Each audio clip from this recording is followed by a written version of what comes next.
warahmatullahi wabarakatuh. Perkenalkan, nama saya Rahmi Ijati. Di sini saya akan mempresentasikan proposal penelitian saya yang berjudul Pengaruh Modal Kerja, Likuiditas, dan Ukuran Perusahaan terhadap Profitabilitas pada Perusahaan Sektor Industri Barang Konsumsi yang terdaftar di Bursa Efek Indonesia.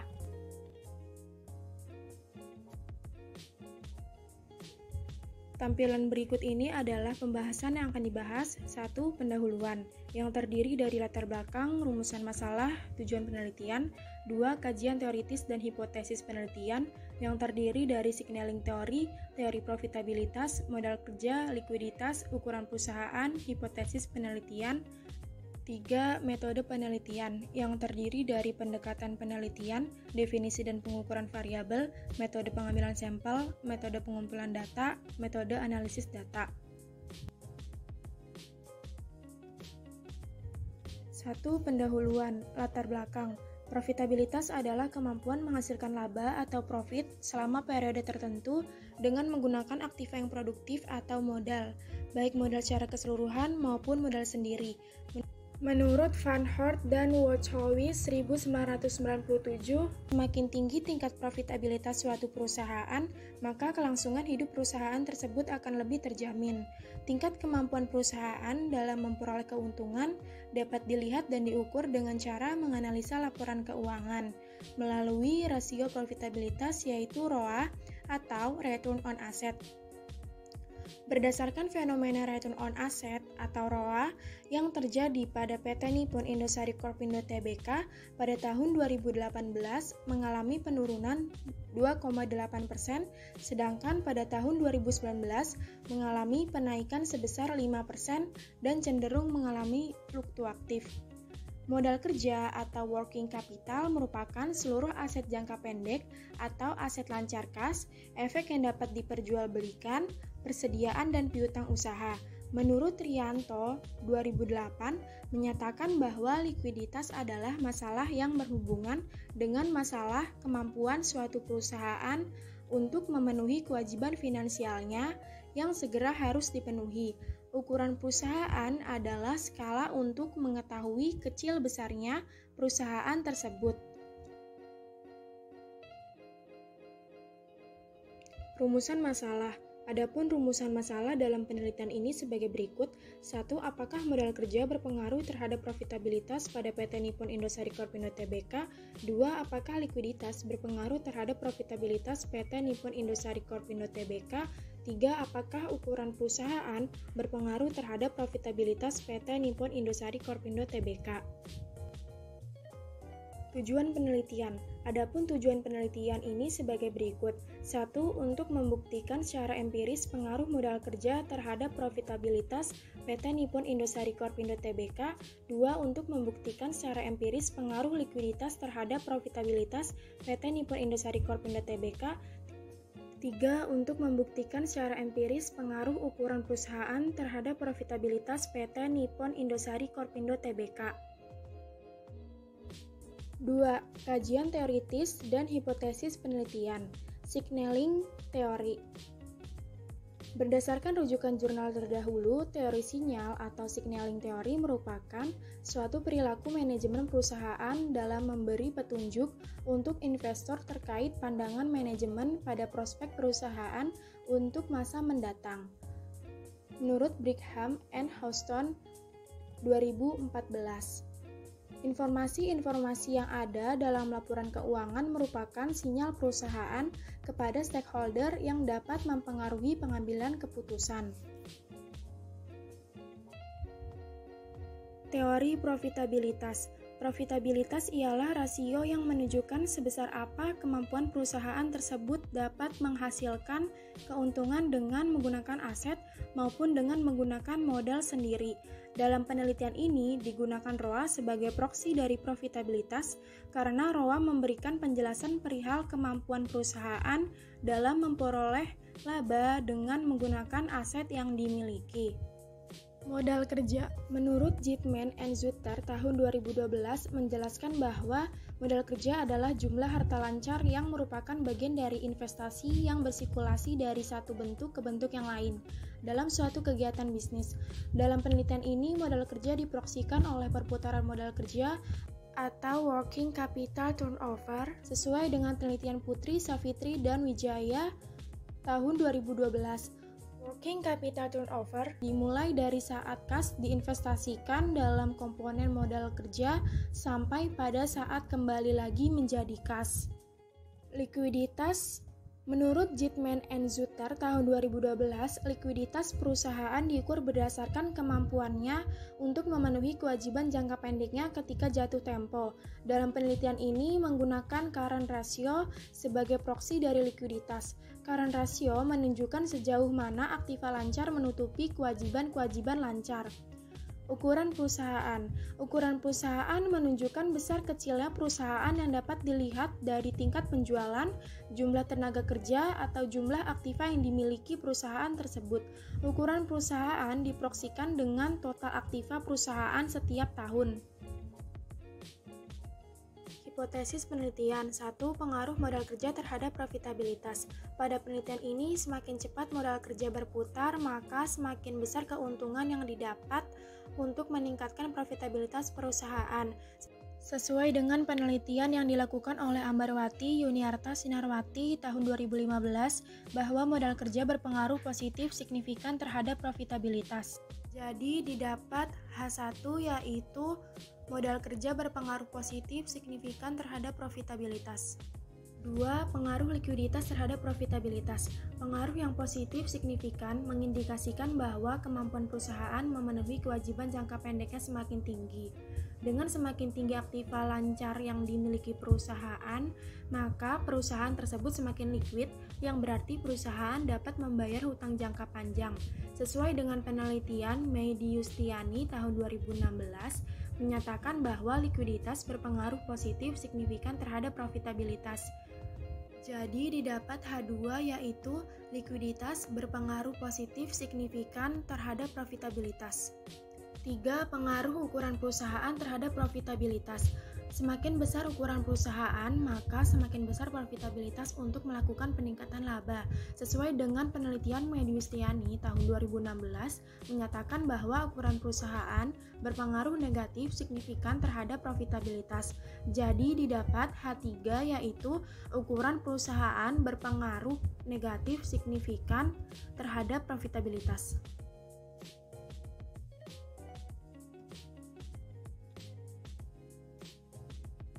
3. Metode penelitian.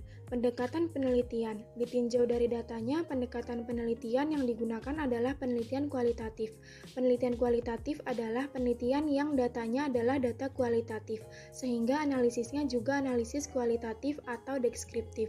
Senada dengan pendapat tersebut, Sukmadinata 2009 berpendapat bahwa data kualitatif adalah data dalam bentuk kata, kalimat, dan gambar.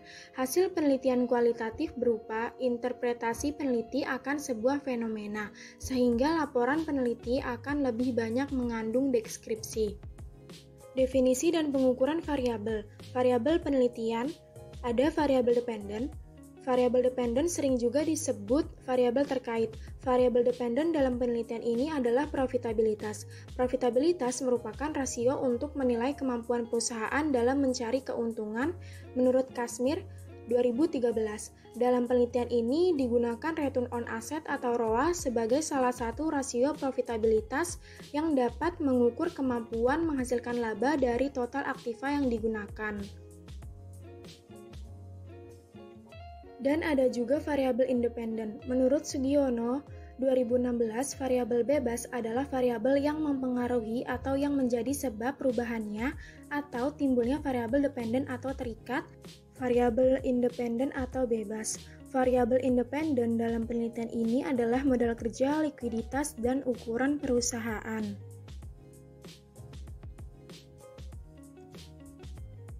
Modal kerja adalah kelebihan aktiva lancar terhadap hutang jangka pendek. Kelebihan ini berasal dari hutang jangka panjang dan modal sendiri yang disebut dengan modal kerja bersih atau net working capital. Dalam penelitian ini, modal kerja diproksikan oleh working capital turnover sesuai dengan penelitian Putri, Savitri, dan Wijaya tahun 2012. Likuiditas adalah menunjukkan kemampuan suatu perusahaan untuk memenuhi kewajiban keuangannya yang harus segera dipenuhi, atau kemampuan perusahaan untuk memenuhi kewajiban keuangan pada saat ditagih. Menurut Munawir tahun 2002, dalam penelitian ini menggunakan current ratio dengan proksi likuiditas yang menunjukkan sejauh mana aktiva lancar menutupi kewajiban-kewajiban lancar. Ukuran perusahaan merupakan ukuran atau besarnya aset yang dimiliki oleh suatu perusahaan. Semakin tinggi total aset yang menunjukkan harta yang dimiliki perusahaan, mengindikasikan bahwa besar pula harta yang dimiliki perusahaan. Proksi ukuran perusahaan menggunakan total aset. Metode pengambilan sampel. Metode pengambilan sampel yang digunakan adalah metode purposive sampling. Purposive sampling adalah teknik penentuan sampel dengan pertimbangan tertentu menurut Sugiono 2012. Salah satu kriteria dalam pengambilan sampel ini adalah perusahaan manufaktur sektor industri barang konsumsi yang terdaftar di Bursa Efek Indonesia dan mempublikasikan laporan keuangan dengan periode buku yang berakhir pada 31 Desember setiap tahunnya. Metode pengumpulan data. Metode yang digunakan dalam penelitian ini adalah dokumentasi yang berguna untuk bahan analisis. Penelitian ini menggunakan data sekunder. Data sekunder adalah data yang mengacu pada informasi yang telah ada. Sumber data sekunder adalah catatan atau dokumentasi perusahaan, publikasi pemerintah, analisis industri oleh media, situs web, internet, dan seterusnya. Menurut Sekaran tahun 2017, data sekunder adalah sumber data yang tidak langsung memberikan data kepada pengumpul data menurut Sugiono tahun 2014. Metode analisis data. 1. Analisis statistik deskriptif. Statistik deskriptif merupakan analisis statistik yang memberikan gambaran secara umum mengenai karakteristik dari masing-masing variabel penelitian yang dilihat melalui nilai rata-rata atau min, maksimum, dan minimum. 2. Estimasi regresi data panel. Ada Common Effect Model atau CEM, merupakan model yang paling sederhana. Common Effect Model adalah asumsi yang menganggap bahwa intercept dan slope selalu tetap baik antar waktu maupun antar individu. Fixed Effect Model atau FEM, model efek tetap adalah model regresi data panel yang dapat menunjukkan adanya perbedaan konstanta antara objek dalam koefisien regresi yang sama. Random Effect Model atau REM, diasumsikan bahwa perbedaan intercept dan konstanta disebabkan oleh residual atau error sebagai akibat perbedaan antar sampel dan periode waktu yang terjadi secara random. 3. Teknik pemilihan model regresi data panel. Uji kau digunakan untuk memilih model yang digunakan apakah sebaiknya menggunakan Common Effect Model atau CEM atau Fixed Effect Model atau FEM. Pengujian ini dapat dilihat pada nilai probabilitas atau prob cross-section F dan cross-section C-square dengan hipotesis H0 model mengikuti CEM jika probabilitas cross-section F dan cross-section C-square lebih besar alfa 0,05. HA model mengikuti FEM jika probabilitas cross-section F dan cross-section C-square lebih kecil alfa 0,05. Uji Hausman digunakan untuk memilih model yang digunakan apakah sebaiknya menggunakan Random Effect Model atau REM atau Fixed Effect Model atau FEM. Pengujian ini dapat dilihat pada nilai probabilitas atau prob cross-section random dengan hipotesis H0 model mengikuti REM jika nilai probabilitas cross-section random lebih besar alfa 0,05. HA model mengikuti FEM jika nilai probabilitas cross-section random lebih kecil alfa 0,05. Uji Lagrange multiplier. Uji Lagrange multiplier digunakan untuk memilih model yang digunakan apakah sebaiknya menggunakan random effect model atau REM atau fixed effect model atau FEM. Pengujian ini dapat dilihat pada nilai probabilitas atau prop bersepadan dengan hipotesis H0 model mengikuti CEM jika nilai probabilitas cross-section bersepadan lebih besar alfa 0,05. HA model mengikuti REM jika nilai probabilitas cross-section bersepadan lebih kecil alfa 0,05. 4. Uji hipotesis. Uji F. Uji F dikenal dengan uji serentak atau uji model atau uji ANOVA, yaitu uji untuk melihat bagaimanakah pengaruh semua variabel bebasnya secara bersama-sama terhadap variabel terikatnya. Jika H0 atau HA diterima, maka variabel independen atau variabel X secara bersama-sama berpengaruh terhadap variabel dependen atau variabel Y. Sebaliknya, jika ditolak, maka tidak berpengaruh. Hipotesis dalam uji F berdasarkan nilai signifikansi jika satu nilai signifikansi lebih besar 0,05 maka H0 ditolak. 2. Jika nilai signifikansi lebih kecil 0,05 maka HA diterima. Uji R-square atau koefisien determinasi adalah sebuah koefisien yang menunjukkan persentase pengaruh semua variabel independen terhadap variabel dependen. Persentase tersebut menunjukkan seberapa besar variabel independen dapat menjelaskan variabel dependennya.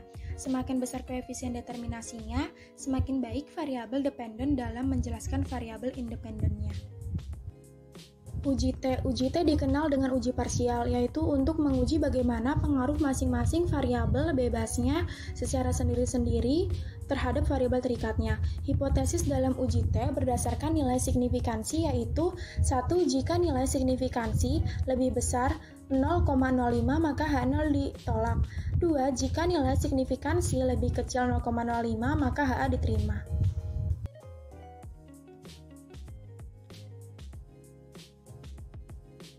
5. Analisis regresi data panel. Analisis regresi data panel adalah gabungan antara data runtut waktu atau time series dengan data sialang atau cross-section, di mana unit cross-section yang sama diukur pada waktu yang berbeda.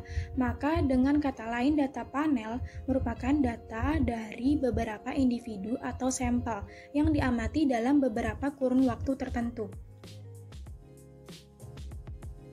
Sekian presentasi dari saya, kurang lebihnya mohon maaf. Wassalamualaikum warahmatullahi wabarakatuh.